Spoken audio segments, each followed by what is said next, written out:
اب تک کی کیا ڈیولپمنٹ ہے کل سے اب تک کی؟ کیا کچھ معاملات سدھرے ہیں، کچھ ٹھیک ہوئے ہیں؟ کیا عمر ایوب صاحب کی جو واپسی کا معاملہ ہے وہ آگے بڑھ سکتا ہے؟ عمران خان صاحب نے کیونکہ خود استعفیٰ منظور کیا، جس کا ٹویٹ کیا تھا عمر ایوب صاحب نے، اور کیا اختلافات کم کرنے کی کچھ کوششیں کارآمد ثابت ہوئی ہیں؟ دیکھیے، اس وقت پارلیمانی پارٹی میں تو اس بات پر کسی حد تک اتفاق کیا گیا ہے کہ اختلافات کو بلا کر آگے بڑھا جائے، لیکن ساتھ ہی یاد رہے جو گفتگو ہوئی ہے رہنماؤں کی جو پارٹی چھوڑ چکے ہیں ان کی پارٹی میں واپسی کی، تو آج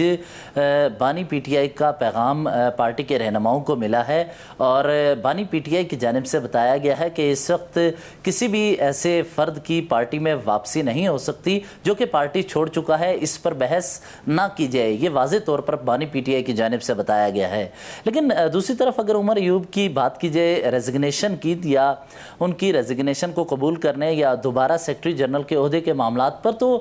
بانی پی ٹی آئی کی جانب سے انہیں کہا گیا کہ استعفیٰ آپ دے رہے ہیں تو استعفیٰ قبول کیا جاتا ہے۔ آج جو قرارداد پیش کی گئی اس میں بہت اہم ہے کہ اس میں لکھا گیا ہے کہ اراکین کی عمر ایوب کا استعفیٰ قبول نہ کرنے اور خدمات سر انجام دیتے رہنے کی سفارش، یعنی انہوں نے بانی پی ٹی آئی سے سفارش کی ہے کہ ان کو کام کرنے دیا جائے۔ ساتھ ہی آج شاہد خٹک کی جو گفتگو آپ نے چلائی، شاہد خٹک نے اپنی گفتگو میں ایک جملہ کہا ہے کہ بانی چیئرمین سے پارلیمانی پارٹی نے درخواست کی ہے کہ عمر ایوب کی استعفے پر نظر ثانی کی جائے، یعنی اگر عمر ایوب خود استعفیٰ دیتے تو عمر ایوب کو کہا جاتا کہ آپ نظر ثانی کر لیں، استعفیٰ نہ دیں۔ بانی پی ٹی آئی کو نظر ثانی کا کہنے کا مطلب یہ ہے کہ بانی پی ٹی آئی نے کہا ہے کہ استعفیٰ دیا جائے، اور ساتھ عمر ایوب نے اپنے اس استعفے کے ٹویٹ میں لکھا ہے کہ وہ پارٹی میں آرگنائزیشنل سٹرکچر کے حوالے سے مزید چینجز ہونے جا رہی ہیں، تو اس حوالے سے بانی پی ٹی آئی نے ہدایات کر دی ہیں۔ تو اس دوران اگر سیکرٹری جنرل یعنی عمر ایوب نہیں ہوتے تو بیرسٹر گور سے آج میری بات ہوئی، انہوں نے کہا کہ additional secretary general Firdous Shamim Naqvi ہیں تو وہ ذمہ داریاں سنبھالیں گے، لیکن اس دوران ایک بہت اہم اور پیچیدہ معاملہ ہے جس کا تعلق بانی پی ٹی آئی کے مستقبل سے ہے، وہ یہ کہ اس وقت سیکرٹری جنرل یا ان چیزوں کی بحث کا تعلق انٹرا پارٹی الیکشن سے ہے، وہ قبول نہیں کیے گئے تو لہٰذا یہ عہدے ان کی قانونی حیثیت نہیں ہے۔ سیکرٹری جنرل ہو گیا یا چیئرمین پی ٹی آئی، ان کو عام رہنما بھی کہا جائے تو چونکہ یہ ایکسیپٹ نہیں ہوا انٹرا پارٹی الیکشن، تو یہ عام رہنما ہی ہیں، اور میرے سورسز یہ بتا رہے ہیں کہ بانی پی ٹی آئی بھی یہی چاہتے ہیں کہ انٹرا پارٹی الیکشن قبول نہ ہوں، اور اگر ان کی کسی طرح رہائی ہوتی ہے، کوئی چیزیں بڑھتی ہیں آگے، اور گزشتہ روز جس طرح میں نے عمر ایوب سے گفتگو کی تھی، انہوں نے کہا تھا کہ پروسیکیوشن ٹیم کو تھوڑا سا کہا جائے بیک فٹ پر آئے تو ہمیں ریلیف مل سکتا ہے۔ انہوں نے وزیر اعظم کے مذاکرات کے جواب میں انہوں نے کہا تھا کہ یہ طریقہ ہے، تو عمران خان کو ریلیف ملتا ہے تو اس صورت میں وہ پارٹی دوبارہ اپنے پاس رکھیں گے، اور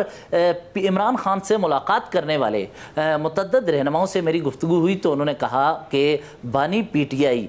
کو -1 کیے جانے کا خدشہ تھا، کہ -1 کا طریقہ کار یہ ہے کہ پارٹی کسی دوسرے کے پاس چلی جائے، اسی لیے وہ چاہتے تھے کہ پارٹی انہی کے پاس رہے، اور اب بھی بانی پی ٹی آئی یہ چاہتے ہیں کہ انٹرا پارٹی الیکشن ان کی خواہش ہے کہ قبول نہ ہو تو وہ رہا ہوتے ہیں، دوبارہ انٹرا پارٹی الیکشن کی طرف بڑھتے ہوئے وہ پارٹی سنبھال لیں۔ تو یہ بنیادی طور پر بانی پی ٹی آئی جیل سے میں بیٹھ کر بھی یہ فیصلے کر رہے ہیں اور اپنے پارٹی کو اور خود کو سیف ایک راستہ دے رہے ہیں۔ اس دوران اس وقت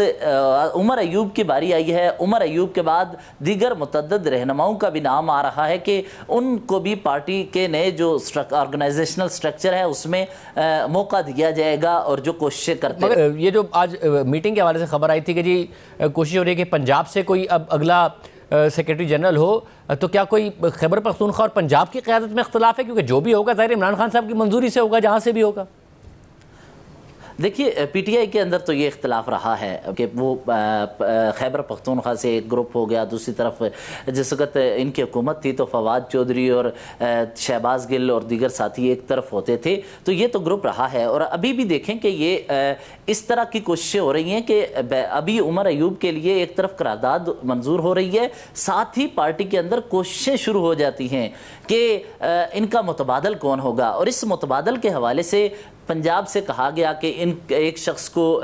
متبادل کے طور پر لایا جائے کیونکہ پنجاب کی قیادت کو بھی عہدے ملنے چاہیے، تو لہٰذا اس طرح کی یہ خواہشیں ہوتی رہی ہیں اور کہیں نہ کہیں ہمیں لالچ اس کا نظر آتا ہے۔ لیکن آج بیرسٹر گوہر سے میری گفتگو ہوئی، انہوں نے اس بات کی نفی کر دی ہے کہ کوئی بھی اگر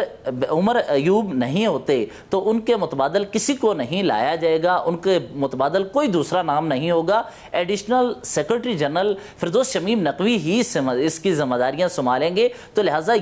بقول بیرسٹر گوہر کے انہوں نے اس بات کی نفی کی ہے کہ کسی دوسرے کا نام جو اس وقت زیر گردش ہے، یا اچانک ہی پارٹی کے رہنما خود ہی سے جو خاص گروپ ہیں وہ اپنے اپنے بندوں کو آگے لانا چاہتے ہیں، تو ان کے اس سوچ اور کوششوں کو میرا خیال ہے دھچکا لگا ہے اس بات سے کہ ان کا متبادل کوئی نام نہیں دیا جائے گا۔ حالانکہ انٹرا پارٹی الیکشن ایکسیپٹ نہیں ہوئے تو یہ اس طرح کی کوئی قانونی پوزیشن نہیں ہے اس سے قبل۔